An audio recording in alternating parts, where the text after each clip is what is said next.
Est-ce qu'on peut acheter un bien immobilier quand on est immigrant au Canada?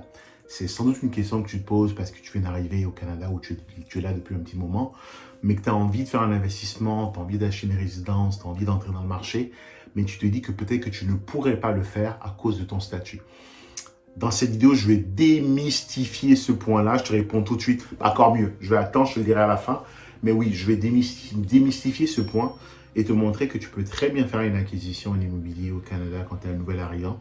Je vais te dire les conditions que tu dois remplir afin d'être en mesure de le faire. Mais surtout, je vais te dire ce que tu devrais changer pour réussir à le faire. Et contrairement à ce que tu penses, cet élément que tu dois changer n'a rien à voir avec des éléments financiers, mais il a plus à voir avec ton entourage. Je t'en parle tout de suite. C'est parti.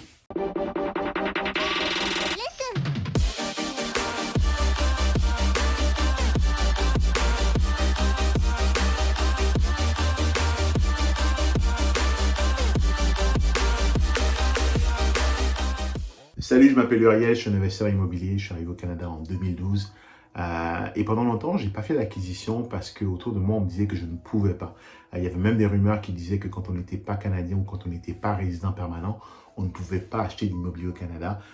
Tu le sais peut-être déjà sans doute, je vais y répondre dans cette vidéo, mais je pense que tu sais déjà où je m'en vais. C'est totalement faux, tu peux le faire. Par contre, effectivement, il y a certaines restrictions qui vont s'appliquer et je vais un peu te les détailler dans cette vidéo. Donc, tout d'abord, je vais raconter un peu l'histoire d'un pote à moi qui s'appelle Serge. Il est arrivé au Canada bien avant moi. Ça fait à peu près 20 ans, donc dans les années 2000 qu'il est arrivé au Canada. Et parce qu'autour de lui, il y avait plein de gens qui lui disaient qu'il ne pouvait pas acheter. Bah, il n'a jamais acheté. Juste qu'on fasse un petit calcul ensemble. Puis j'adore Serge, hein. Puis je te mettrai en parallèle avec un parallèle entre Serge, qui est un de mes amis, et Tai, qui est un autre de mes amis, qui ont des parcours totalement différents. Serge, au fait, du coup, si tu veux, depuis 2000, on va dire, ça fait à peu près 20 ans, tous les mois, il paie à peu près 1000 $ de loyer. Donc, si on fait un peu le calcul, 1000 $ fois 12 fois 20, ça fait 240 000 $. Ça fait 240 000 $ qu'il a donné à perte à d'autres personnes, à des propriétaires différents, parce qu'il était convaincu au fait qu'il ne pouvait pas faire d'acquisition, il ne pouvait pas acheter, et ce à cause de son entourage. Parce qu'autour de lui, il y avait que des gens qui n'ont pas acheté, qui ne pensaient pas qu'ils pouvaient acheter. Puis, c'est un peu un cercle vicieux. On a souvent tendance à traîner avec des gens qui nous ressemblent et à répéter un peu ce qu'ils font et un peu à se fondre dans la moyenne de la masse. Et no offense, mais je parlais un peu de médiocrité parce que je pense qu'il y a énormément d'informations qui sont disponibles sur Internet. C'est juste qu'il n'a jamais fait l'effort d'aller chercher l'information. Il s'est contenté de ce qu'on lui a dit, il s'est contenté de ce qui se passait autour de lui et par conséquent, il n'a jamais fait ça. Le but de cette vidéo, c'est de m'assurer que tu ne deviennes pas un prochain Serge, plutôt que tu sois plutôt un prochain Tai. Tai, ce qu'il a fait, c'est que très tôt, il a commencé à acheter une maison à Laval. Après, il a revendu pour venir habiter à Montréal parce que bon, il trouvait que c'était un peu trop, pas assez multiculturel, on va dire, à l'époque. Et après, il a acheté un duplex à Montréal. Après, il a acheté un deuxième duplex, un 5, un 6. À peu près 50 appartements, puis des appartements hyper bien situés. Je te parle du Plateau, je te parle de Outremont. C'est des blocs qui valent chacun facilement plus de 2 millions, puis hyper bien situés avec des bons revenus qu'il avait payés à l'époque à des prix qui étaient très bas dans les années que j'appellerais les 20 glorieuses, hein, donc de 2000 jusqu'à 2015, 2020, où est-ce qu'on ramassait les biens un peu à la petite cuillère, où est-ce qu'on pouvait négocier comme des fous. Ça va revenir, mais pour ça va revenir. Mais du coup, il s'est monté un vrai patrimoine immobilier parce qu'il ne s'est pas contenté de ce qu'on lui a dit. Il allait chercher l'information. Puis la différence entre les deux, puis c'est un peu mon cas aussi, c'est vraiment les gens que tu as dans ton entourage. Je reste bien jusqu'à la fin de la vidéo, je reviendrai sur l'élément d'entourage parce que c'est ultimement ce qui te bloque. Donc, technico-technique, si tu es nouvel arrivant au Canada, tu as le droit de faire une acquisition et tu n'es pas obligé de mettre 35% de mise de fonds, contrairement à ce qu'on pourrait te faire penser. La seule restriction, c'est que par exemple, si c'est ta première propriété, tu vas être limité en général à 2. Tu ne pourras pas acheter un triplex, un quadruplex ou un 5plex. Si tu es nouvel arrivant, les banques, nouvel arrivant, c'est le numéro de sécurité sociale commençant par un 9. Les banques ont tendance à être un peu plus, on va dire, conservatrices en se disant, on n'est pas sûr qu'il va rester, puis elles vont te demander certaines conditions quand même. C'est pas mal les mêmes conditions que les résidents, donc c'est vraiment d'avoir des revenus stables avec une compagnie canadienne, avec des revenus domiciliés ici. Ça, c'est vraiment important, puis minima 3 à 6 mois pour vraiment être que la demande soit solide. Dès 3 mois, c'est bon, mais je te dirais, attends, dès 3 mois, c'est bon, mais si tu peux attendre jusqu'à 6 mois, c'est encore mieux, ton dossier sera un peu plus solide. Bien sûr, ils vont aussi te demander une mise de fonds. Ils seront un peu plus restrictifs sur la mise de fonds. Par exemple, tout ce qui est mise de fonds empruntée, ils seront un peu moins chauds. Certaines banques le sont. Et moi, j'ai des étudiants dans mes programmes qui le font avec certaines banques.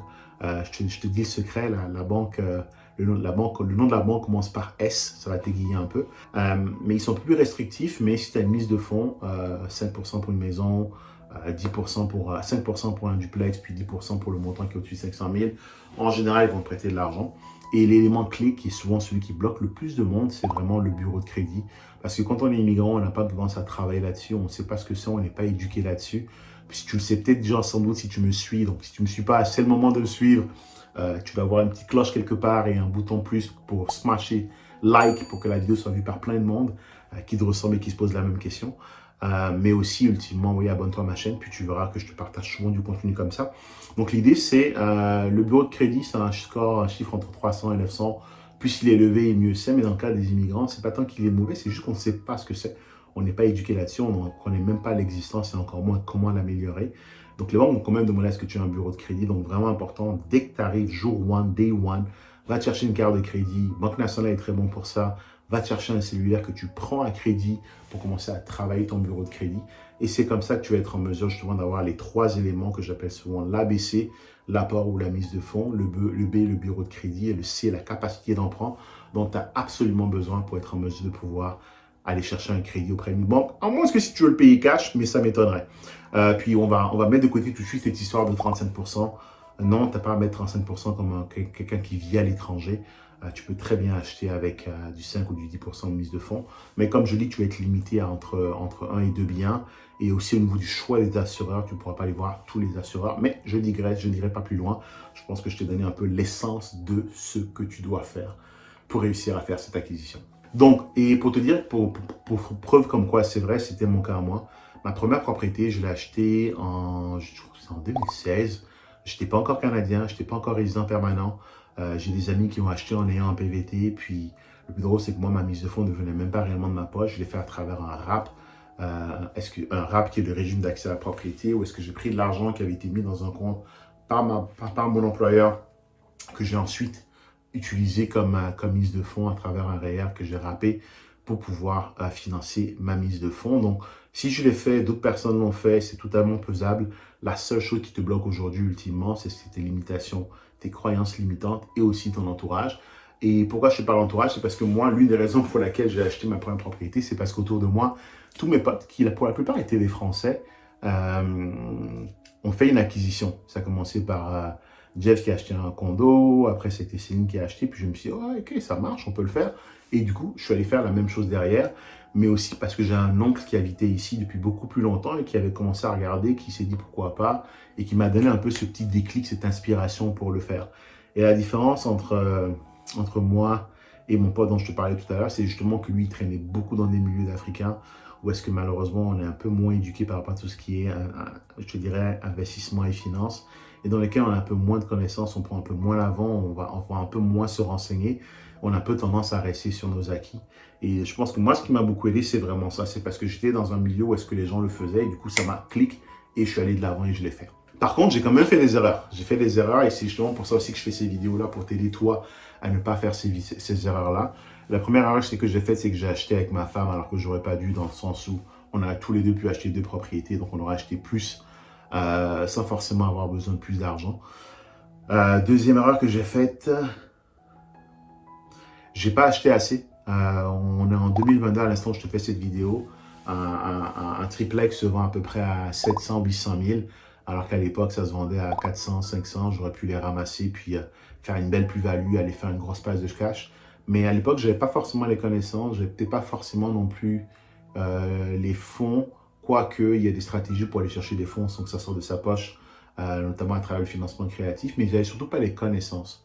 Parce que je n'avais pas les connaissances sur comment utiliser le système financier, je n'avais pas les connaissances sur comment utiliser l'argent d'autres personnes, other people money. Et j'aurais pu ramasser à l'époque. Donc, je n'ai pas de regrets en tant que tel, mais par contre, ce que je me dis, c'est oui, si j'avais les connaissances que j'ai aujourd'hui à l'époque, j'aurais ramassé. Et ça m'amène à mon prochain point qui est sans doute ce qui t'empêche aujourd'hui d'aller de l'avant, c'est les connaissances. Il faut que tu ailles chercher les connaissances. Souvent, le manque de confiance vient du manque de connaissances. Parce que si tu connais le chemin ou si tu connais quelqu'un qui connaît le chemin ou si tu connais quelqu'un qui a fait des erreurs, alors tu peux t'inspirer de tous ces éléments-là pour toi avoir un chemin qui est un peu plus rapide. Ça ne veut pas dire que tu n'en feras pas, mais tu en feras beaucoup moins des erreurs. Mais surtout, tu vas pouvoir capitaliser sur les erreurs des autres personnes. Et d'ailleurs, à cet effet, j'ai fait une formation qui est totalement gratuite sur comment réussir à faire ta première acquisition. Tu vas trouver le lien quelque part dans la description. Je te partage dedans un peu comment est-ce que moi, personnellement, j'ai réussi à faire ma première acquisition, les étapes d'une première acquisition, les différents éléments à travers lesquels tu dois passer. Et ce que ça va te permettre de faire, c'est d'éviter de faire certaines erreurs et aussi de pouvoir entrer dans le processus en étant déjà un peu plus confiant, en étant en mesure de t'inspirer de ce que d'autres personnes ont fait. Parce qu'ultimement, si j'avais eu ça à l'époque, je pense que j'aurais fait beaucoup, beaucoup, beaucoup plus. Un autre point aussi, ce qui m'a aussi aidé justement à faire cette acquisition. Puis l'idée là, c'est un peu de te dire d'abord que tu peux le faire, ensuite de te dire comment tu peux le faire, mais surtout de te dire qui peut t'aider à le faire. Moi, j'ai eu quelqu'un autour de moi, dans mon entourage, que j'ai rencontré dans un événement. Le gars avait genre 150 appartements à Montréal, hyper bien situé, certains dans le ghetto McGill. C'est lui qui m'a fait découvrir ce que c'est que la location courte durée. Le premier Airbnb que j'ai découvert à Montréal, c'était le sien. Puis c'est un gars qui n'avait pas forcément beaucoup de moyens, puis il m'expliquait déjà comment lui, il look up to à des gens qui avaient 500, 600 appartements. Et c'est là que j'ai eu un déclic en me disant, mais fuck, si lui, jeune, à ce niveau-là, il a besoin d'avoir 150 et il rêve déjà d'en avoir 600 comme les gens qui look up to, je me suis dit, fuck, ça veut dire que c'est possible. Et c'est comme ça que j'ai commencé vraiment à débloquer pour commencer à regarder de plus en plus gros. La morale de l'histoire, c'est de te dire qu'il est vraiment important que tu t'entoures de gens autour de toi qui vont t'inspirer. Des gens qui ont fait ce que tu veux faire et qui vont pouvoir t'inspirer pour que toi aussi, éventuellement, tu réalises ces choses-là. C'est fou, mais le cerveau humain n'arrive pas à imaginer certaines choses, mais la seconde où est-ce que tu te rends compte que d'autres personnes ont fait, tu te dis, oh fuck, donc c'est possible. Et c'est tout ce que ça prend, c'est ce petit donc c'est possible qui fait que derrière, tu vas être en mesure de réaliser certaines choses parce que dès le moment où tu vas commencer à y croire, tu vas le manifester et ça va déjà exister au fait. J'avais fait un plan à un moment où est-ce que je me disais j'aurais X nombre d'appartements. J'avais fait un joli plan super détaillé il y a à peu près 3 ans. Je l'ai largement explosé, mais surtout, je n'ai surtout pas suivi le plan, le nombre d'appartements par année. En fait, ça s'est fait naturellement parce que dans ma tête, j'étais déjà convaincu que j'aurais ce genre d'appartement. Mon plus gros projet à date actuellement, c'est un bâtiment de 200 logements où est-ce que le terrain a été acheté, on est en train de travailler pour le construire. J'aurais jamais imaginé ça. Dans ma tête, je voulais en avoir 100. Bah, juste avec ça, j'ai explosé ce chiffre-là, mais parce que dans ma tête, j'étais déjà convaincu que j'allais en arriver là. Puis je te parle de 200 appartements, mais tu peux très bien parler de 2 appartements, d'un condo, d'une maison. Peu importe c'est quoi ton objectif, mais l'idée c'est de dire que la seconde à partir de laquelle tu commences à te dire c'est possible, bah tu peux le faire. Et une bonne façon d'arriver à se dire c'est possible, c'est de voir des gens autour de toi le faire. Et c'est pour ça que c'est vraiment important que tu t'entoures de gens qui vont t'inspirer. Si tu sens que tu es dans un environnement où est-ce que les gens te tirent vers le bas, change d'environnement parce qu'ultimement, c'est ce qui t'a amené sur cette vidéo. C'est ce qui t'a amené à te poser cette question en te disant, mais est-ce que je peux vraiment le faire? Oui, tu peux le faire à condition d'aller t'éduquer, d'aller chercher la connaissance et d'aller t'entourer des bonnes personnes. Donc, morale de l'histoire, puis dernier point avec lequel je vais te laisser, c'est va chercher de la connaissance, va t'éduquer. C'est quand même un milieu assez complexe, assez complet aussi. Mais on a un peu tendance à le minimiser en disant que tout est facile, tu peux acheter, tu fais ci, tu fais ça. Ben, la réalité, c'est que ça prend de la connaissance pour pouvoir naviguer à travers tous les écueils que tu pourras rencontrer dans le domaine de l'immobilier, surtout dans un marché qui est très changeant comme le marché dans lequel on est actuellement. Donc, ce que je te donnerais comme conseil, c'est vraiment va te chercher de l'information, va t'éduquer, va te former. Tu retrouveras un lien dans la description où est-ce que je te partage pas mal de connaissances, d'informations totalement gratuites. Suis le lien pour t'inscrire, suis la formation jusqu'au bout. Puis après ça, n'hésite pas à me contacter si tu as encore des questions. Mais le mot-clé, c'est 2 choses avec lesquelles je vais te laisser. C'est premièrement, va te former. Et deuxièmement, abonne-toi à ma chaîne pour être informé dès que je produis du nouveau contenu. C'était Uriel. Au plaisir de te voir sur le terrain.